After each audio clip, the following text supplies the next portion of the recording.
আসসালামু আলাইকুম গাইস, যারা যারা সৌদি আরবে বাংলাদেশের পিঠা খেতে চান তারা চলে আসুন হালাগা মার্কেট। আজকে আমরা দেখব সৌদি আরবের রাস্তায় আপুটি কী করে।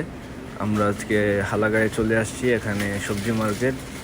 আর এখানে একটা আপু দেখি যে পিঠা বিক্রি করতেছে। আমরা চটপট করে সিরিয়ালে দাঁড়িয়ে গেলাম পিঠার জন্য। এখানে অনেক মানুষ আসে। এটা হচ্ছে গিয়ে হালাগা মার্কেট। আপুটি পিঠা আমাদের জন্য রেডি করতেছে।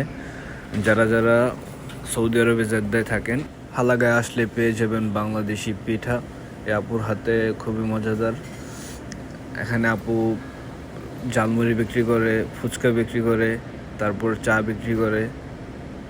যারা যারা সৌদি আরব জেদ্দা থাকেন অবশ্যই চলে আসুন হালাগা মার্কেট। এখানে দোকান খোলা থাকে সন্ধ্যা 7টা থেকে ভোর 5টা পর্যন্ত। প্রতিদিন পেয়ে যাবেন এখানে। খুবই সুস্বাদু। যে আমার খাবারটা রেডি হয়ে গেছে।